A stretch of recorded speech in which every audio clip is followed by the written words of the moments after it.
புதுச்சேரி முதலமைச்சர் ரங்கசாமியின் 77வது பிறந்த நாளையொட்டி அவருக்கு பிரதமர் நரேந்திர மோடி, தமிழ்நாடு முதலமைச்சர் விஜய் ஆகியோர் தொலைபேசி வாயிலாக வாழ்த்து தெரிவித்தனர்.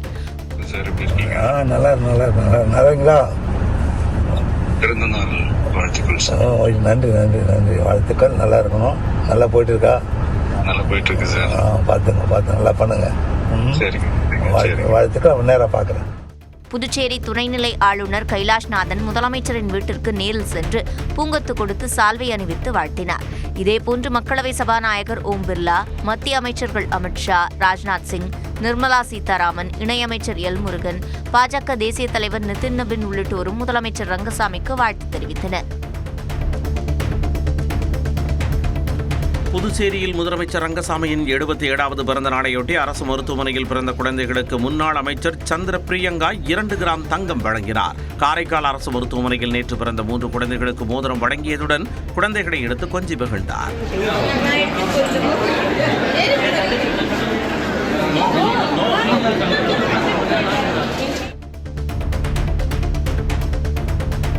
கூட்டுறவு வங்கிகளில் பெற்ற பயிர்க்கடன்களை முழுமையாக தள்ளுபடி செய்ய வேண்டும் என்ற தேர்தல் வாக்குறுதியை தமிழக அரசு நிறைவேற்ற கோரி பெரம்பலூர், நாமக்கல், திருவாரூர் மற்றும் கோவை ஆகிய மாவட்டங்களில் விவசாயிகள் ஆர்ப்பாட்டத்தில் ஈடுபட்டனர். மேலும் கருகிய குறுவை நெற்பயிர்களுக்கு நிவாரணம் வழங்குவதுடன் காடுகளில் இருந்து வெளியேறும் வனவிலங்குகளால் பயிர்கள் சேதமடைவதை தடுக்க நடவடிக்கை எடுக்க வேண்டும் எனவும் ஆட்சியாளர்களிடம் கோரிக்கை விடுத்துள்ளனர்.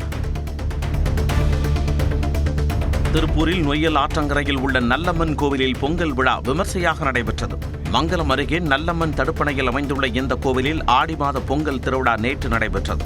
இந்த ஆண்டு நொய்யல் ஆறு வறண்டு காட்சியளிப்பதால் தண்ணீர் வரத்து வேண்டி நல்லம்மாள் மற்றும் கன்னிமாருக்கு பொங்கல் வைத்து படையலிட்டும் தின்பண்டங்கள், பொம்மைகள் மற்றும் விளையாட்டுப் பொருட்களை வைத்தும் சிறப்பு பூஜைகள் நடத்தினர்.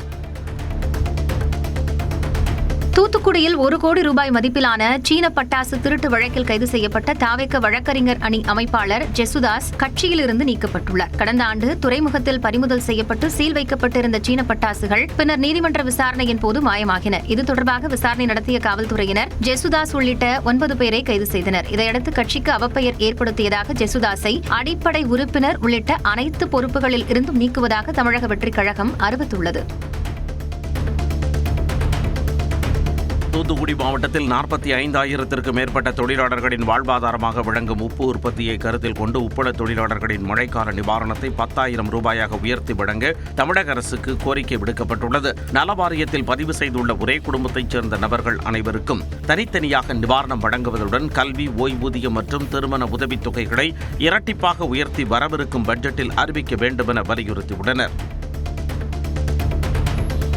தூத்துக்குடி மாவட்டம் எட்டயபுரம் அருகே கீழக்கரந்தை சுற்றுவட்டார பகுதிகளில் புதிய பட்டாசு ஆலைகள் அமைக்க அனுமதி வழங்க எதிர்ப்பு தெரிவித்து கிராம மக்கள் கோவில்பட்டி சாராட்சியர் அலுவலகத்தை முற்றுகையிட்டனர். கோவில்பட்டி கோட்டத்தில் உள்ள கரிசல் பூமியை பாதுகாத்து அதனை விவசாய மண்டலமாக அறிவிக்க வேண்டும் என்றும் வலியுறுத்தி போராட்டக்காரர்கள் கண்டன முழக்கங்களை எழுப்பினர். பின்னர் கோரிக்கை மனுவை சாராட்சியர் அலுவலகத்தில் அளித்தனர். திருப்பத்தூர் மாவட்ட போக்குவரத்து துறை சார்பில் 90 நாட்களில் 1 லட்சம் பேருக்கு சாலை பாதுகாப்பு விழிப்புணர்வை ஏற்படுத்தக்கூடிய நோக்கத்தின் கீழ் ஆம்பூர் பெரியாங்குப்பம் அரசு மேல்நிலைப்பள்ளியில் விழிப்புணர்வு நிகழ்ச்சி நடைபெற்றது. தலைக்கவசம் அணிவதன் அவசியம், சாலை விதிகள், போக்குவரத்து சிக்னல்கள் மற்றும் பாதுகாப்பாக சாலையை கடக்கக்கூடிய முறைகள் குறித்து மாணவர்களுக்கு வீடியோ காட்சிகள் மூலமாக விளக்கம் அளிக்கப்பட்டது. இந்த நிகழ்ச்சி மாணவர்களிடையே சாலை விதிகள் குறித்த விழிப்புணர்வை உருவாக்கியது. ஆடிப்பெருக்கு விழாவையொட்டி சேலத்தில் கோட்டை மாரியம்மன் கோவிலில் பொங்கல் திருவிழா விமர்சையாக நடைபெற்றது. கோவில் வளாகத்தில் ஆயிரக்கணக்கானோர் குடும்பமாக கூடி விடிய விடிய பொங்கல் வைத்து அம்மனுக்கு படைத்தனர். உருடுதண்டம் இடுதல், தீச்சட்டி ஏந்துதல் உள்ளிட்ட நேர்த்திக் கடன்களையும் பக்தர்கள் செலுத்தினர்.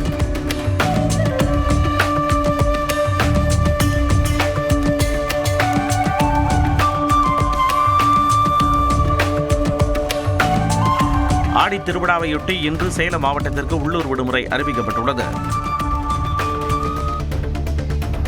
கன்னியாகுமரி மாவட்டம் மண்டைக்காடு பகவதி அம்மன் கோயில் முன்பு போராட்டம் நடத்த முயன்ற விஸ்வ இந்து பரிஷத் அமைப்பினர் கைது செய்யப்பட்டனர். பகவதி அம்மன் கோயில் மேலாளர் மீது பலமுறை புகார் அளித்தும் நடவடிக்கை எடுக்கவில்லை என இந்து சமய அறநிலையத்துறை கண்டித்து 25க்கும் மேற்பட்டோர் போராட்டம் நடத்த முயன்றனர். இதனையடுத்து கோயில் முன்வாசல் தவிர்த்து மற்ற கதவுகள் மூடப்பட்டன. பின்னர் போராட்டக்காரர்கள் கோயிலுக்குள் சென்று வழிபாடு நடத்தப் போவதாக கூறினர். ஆனால் அவர்களை தடுத்து நிறுத்தி காவல்துறையினர் கைது செய்தனர். சிவகாசியில் சத்து மாத்திரைகள் குப்பையில் கிடந்த சம்பவம் அதிர்ச்சியை ஏற்படுத்தியது. விருதுநகர் மாவட்டம் சிவகாசி அருகே வடபட்டியில் அரசு மருத்துவமனையில் வழங்கப்படும் சத்து மாத்திரைகள் குப்பையில் வீசப்பட்ட சம்பவம் பரபரப்பை ஏற்படுத்தியுள்ளது. அரசு மருத்துவமனைகளில் கர்ப்பிணி பெண்களுக்கு வழங்கப்படும் மாத்திரைகள் மற்றும் டானிக் பாட்டில்கள் குப்பையில் கண்டெடுக்கப்பட்டன. இவை எதற்காக குப்பையில் கொட்டப்பட்டன எனவும் இவை காலாவதியானவையா எனவும் தெரியாத நிலையில் அதிகாரிகள் நடவடிக்கை எடுக்க வேண்டும் என மக்கள் கோரிக்கை விடுத்துள்ளனர். திருப்பத்தூர் மாவட்டம் வாணியம்பாடி நகராட்சி அலுவலக வளாகத்தில் நல்ல பாம்பு படம் எடுத்து ஆடியதால் பரபரப்பு நிலவியது.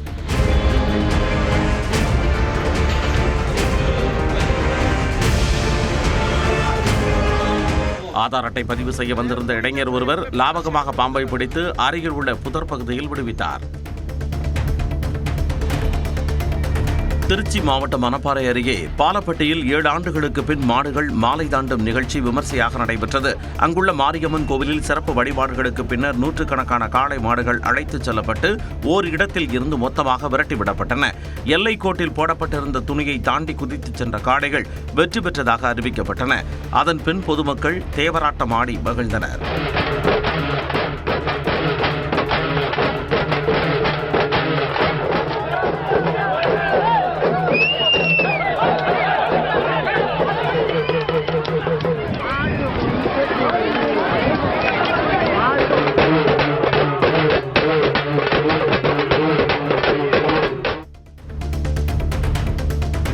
சேலம் மாவட்டம் கெங்கவல்லியில் டாஸ்மாக் கடையை அகற்ற கோரி பொதுமக்கள் போராட்டத்தில் ஈடுபட்டனர். குடியிருப்புகள் மற்றும் கோவில் அருகே அமைந்துள்ளதால் டாஸ்மாக் கடையை மூட வேண்டும் என்று மக்கள் கோரிக்கை விடுத்தனர். அதே நேரத்தில் மது பாட்டில்கள் வாங்குவதற்காக அங்கு வந்தவர்கள் டாஸ்மாக் கடையை திறக்கச் சொல்லி வாக்குவாதத்தில் ஈடுபட்டனர். அதைத் தொடர்ந்து போராட்டத்தில் ஈடுபட்டவர்களிடம் காவல்துறையினர், வட்டாட்சியர் உள்ளிட்டோர் பேச்சுவார்த்தை நடத்தி 1 மாதத்தில் கடையை அகற்றுவதாக உறுதியளித்தனர்.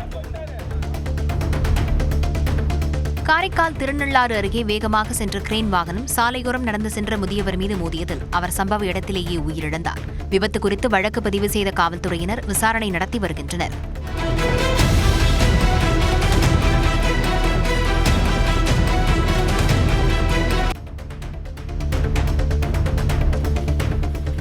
மயிலாடுதுறை மாவட்டம் கஞ்சாநகரம் கிராமத்தில் உள்ள குமரன் கோவிலில் திருவிளக்கு பூஜை அதிவிமர்சையாக நடைபெற்றது.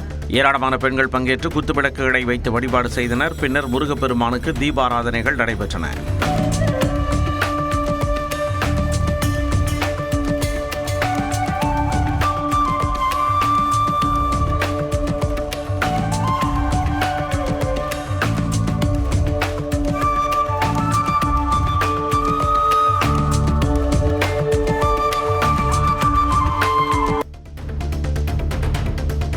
மருதமலை அடிவாரத்தில் வனம் காக்கும் குப்பை தொட்டிகள் அர்ப்பணிப்பு விழா நடைபெற்றது.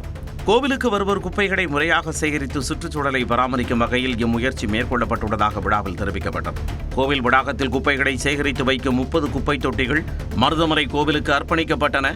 வனப்பகுதியையும் கோவில் சுற்றுப்புறத்தையும் பிளாஸ்டிக் மற்றும் குப்பைகளில் இருந்து பாதுகாக்க அனைவரும் ஒத்துழைக்க வேண்டும் எனவும் விழிப்புணர்வு ஏற்படுத்தப்பட்டது.